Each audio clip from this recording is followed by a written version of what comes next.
All right, welcome back, everyone. So, the core part of really this whole channel is why is the world like a horrible place, right? Why is it kind of a broken place where it seems like everyone has lost their way? Why has everyone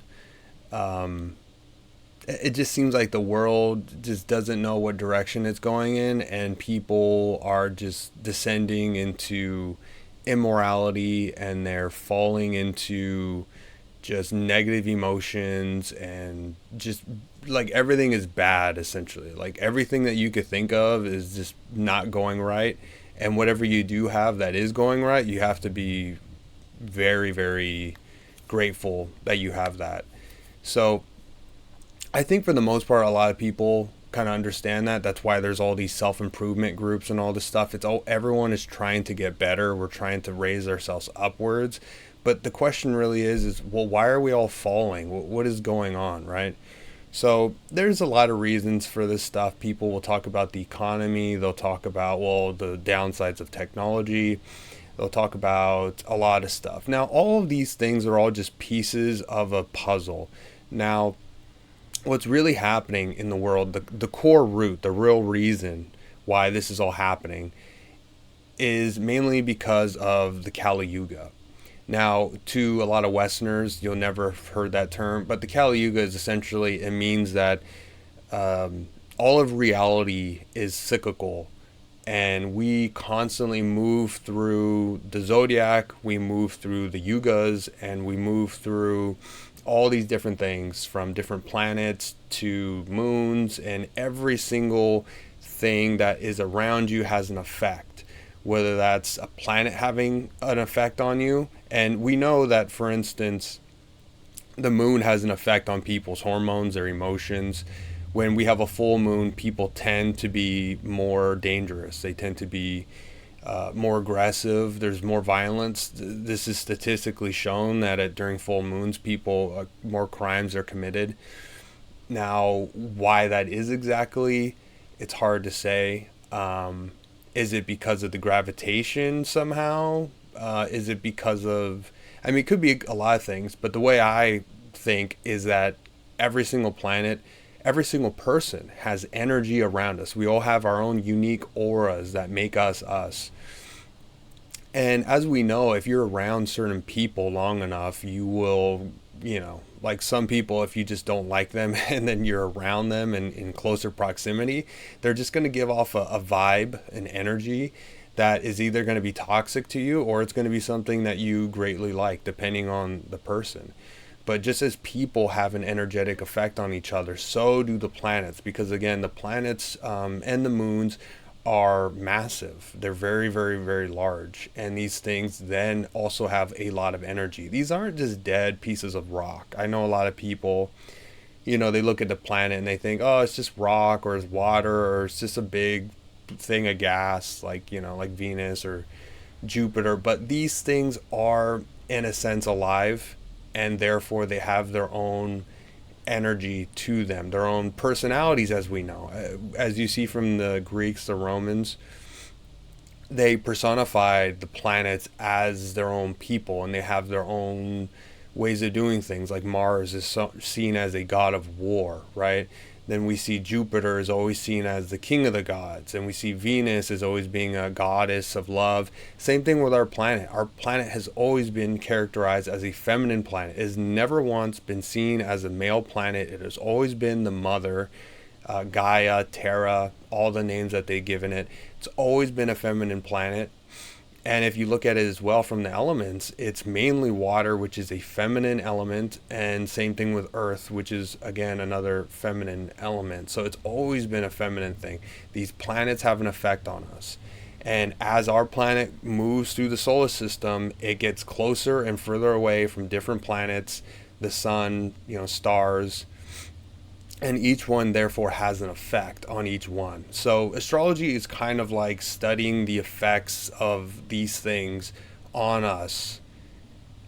And when we go past these things, like let's say we're closer to Mars, let's just say, then that means Mars is going to have a bigger effect. And well, Mars is seen as the god of war, right? And so that might be a time where if you pick up a history book during times where we're closer to certain planets, you might see certain things happen. Like maybe there's more marriage when we're closer to Venus, and when we're closer to Mars, maybe there's more war, something as simple as that. So this is kind of the thing. Now, to get back to the main point here, is that the Kali Yuga, and I will show you a visual here. The Kali Yuga is at the very bottom here, and it is considered the Dark Age. Now, darkness isn't necessarily considered a bad thing in spirituality unless you're caught up in some dogmas, but darkness itself is seen as, like for instance, in the Golden Age, which is on the top, the Satya Yuga, that is a time of like, basically, I would assume everyone is enlightened. They're enlightened, so they have all this knowledge, they understand how things work. I assume in those times, it's basically everyone is a god. I'm not really sure, but it's a time of light, and the light is characterized as a connection to the divine. And so as we go through the yugas, so we're in the Satya Yuga, and then at some point we start descending, and then we go into the descending Satya Yuga, and then we go further down into the Treta Yuga, which again is called the it's called the Silver Age, according to the Greeks. And then if we go further down into the Dwapara Yuga, which would then be considered the Bronze Age, it's a descending. Then you go into the Kali Yuga, which is the descending Kali Yuga, and then we go into the ascending Kali Yuga. So really, the Kali Yuga is seen as we have no connection to the divine, to the point of, I know people don't want to admit this, but most people are atheists in our time. Even the religious people are basically atheists. They, when the plane starts going down, they'll pull out their cross or pull out their holy book. But for the most part, it's just seen as like a hobby. Like, oh yeah, you show up to church, or you do your fast, or whatever it is. But it's seen as like something on the side. It's not really seen as something that like they really believe it, right? And the people who really do believe it, you could tell these people are just trying to convince themselves of something, because, they're just trying to be good boys, is essentially kind of the people who act that way. But at the current moment, as we can see inside the circle here, these are the zodiac signs, and on the outside we have the yugas. So right now we are in the ascending Kali Yuga, and of course if you look into some of the Hindu stuff, they'll kind of make it seem like they have it all figured out and they have all these dates, and to them the Kali Yuga lasts about 432,000 years, and to them we're just getting barely into it. Now, I don't think that's true at all. From what I'm seeing in the world, it seems like people are waking up. Seems like there's just a lot of connections to the new age that's coming, which is the Bronze Age and also the Age of Aquarius. So as we're moving on here, I don't know if you could see my cursor, but we are moving from the Age of Pisces into the Age of Aquarius, and Yuga-wise, we're also moving from the Kali Yuga into the Bronze Age. Now, a lot of people don't get that. A lot of people, if you're like a Western zodiac person, then you're like, oh, it's the Age of Aquarius, and everyone's talking about the Age of Aquarius. That's in the West, in astrology, they're always talking about the Age of Aquarius. This is what they're focused on. But if you look at it from the kind of the Hindu perspective, they don't really, I've never heard any of them talk about the Age of Aquarius. I've only heard them really talk about the yugas, and of course they are connected. If you want a quick summary, the yugas are essentially like a connection to the divine. Like the further we go upwards, the more of a connection people are going to have with, I guess you could say, the spiritual realms, and that is characterized by light. So as you can see, the Kali Yuga is seen as the age of darkness. So we have no connection. And also the element that's connected to the Kali Yuga is earth. Earth is, so everyone is earthly, and we're dark, and we're connected downwards. There is no light. There is no there's nothing outside the body, essentially, because we're very earthly in every way we do things, in the way we look at the world and the way we act, everything. We are the body, and we have no connection to anything. This is why there's so many conversations when it comes to religion, philosophy. It's because people are struggling. They have no connection, and they're trying to gain a connection, but they are living in a dark age where you're not supposed to have a connection. This is a time of, you are in the body, and that's what you are, and things are supposed to work that way. It's not like the age of darkness is an evil age. That's how it's supposed to be. And so when we go into the Dwapara Yuga, which is interesting because the Bronze Age is also called the Age of Energy. So it's very interesting because if you look at things from an energetic perspective, you'd say, well, there's a huge focus on energy in the last 20 years or something along those lines, where you have, well, now we have solar, we have all these Tesla cars driving around. We have more of a focus on different types of energy, solar, wind. Everyone is like more focused on green technology. Not to mention that Nikola Tesla himself has been getting promoted a lot in a lot of circles. And of course, when it comes to all of his technology and all the stuff he was putting out there, he was in a lot of ways, very, very ahead of his time. A lot of people stole a lot of his technology. Unfortunately, there's a lot of people out there like him who built really crazy technology, but of course, they can't be having, free energy and free technology, especially that's too advanced. They need to keep us in a sort of primitive kind of way of doing things. They can't have you doing things where, you have a car that can just be powered by water or something like that. That wouldn't be in their interest. There's no control there, right? But the point is, we're going into an age of energy, and that age of energy is going to change our way of looking at the world. So instead of us being in the Kali Yuga and everything is about like earth and it's all about materialism, now we're moving into the Bronze Age, and the Bronze Age is going to be more of a focus of the element of the time is going to be air. So now think about, okay, well, how would you philosophically, or what's a worldview that is air? Because we know what Earth is. An Earth worldview is a materialistic worldview, and I think we all know what that is. But an air worldview would be very, very different. Everything is a focus on energy. And I don't know about you guys, but I've noticed a lot of Gen Z kids, they always talk about the vibe. It seems like a word that's very, very popular with them. And essentially when they talk about that, they're not talking about the physical side of someone, like, oh, how much money does he have, or how good looking is this person.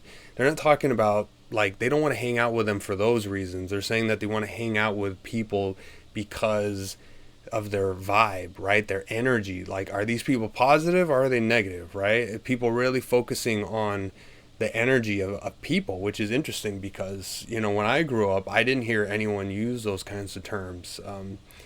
People would say, oh, are they nice? Are they not nice? Things like that. But now it seems like more of a focus on, like, how's their vibe, or this place isn't the vibe, so the energy of the place. It's more of a focus on energy. And you'll start seeing religions and stuff that will come out of these things at some point. Probably not in our lifetimes, but we'll see stuff at some point, and they'll talk about, the seeing the world in an energetic sense as opposed to a materialistic sense. And it's going to get further than that, obviously, in the silver age and the golden age, but we'll never see that, so I don't really want to talk about stuff like that. But to give you guys another quick look, here is this. Oh, did I share it? I don't think I did. Okay, let's screen share. All right. And then let's put this on here. All right, so here's an example. There's lots of examples, and I'll definitely show you guys more because this stuff is so interesting. But this is a website. These guys are they're very interesting. They're into alchemy and stuff. Definitely an interesting website to look into. But they talk about the yugas, as you can see right here. And it's very interesting because they talk about how, we go through these cycles, and just so you guys know, the cycles aren't exactly the same. It's just like there's a specific focus to each one. And and so, like, in the Yuga cycles, it's mainly a focus on, energy or materialism, or, different things, right? And, but that's all there is. It's just a specific focus. It's not really like everything that happened is going to happen exactly again, and we're just like stuck in some sort of weird, like, movie that just, like, the movie goes and it ends and then it restarts and then it just goes again, and then it's not like that. I really don't think so. So we kind of go through all these things here. This is the Kali Yuga, the Iron Age, age of materialism. It's a very earthly one, as you can see here. Yeah, people, let's just say virtue kind of falls off, and yeah, they become slaves to their desires. They become very, very materialistic. Yeah, a rock is a rock, a plant is a plant.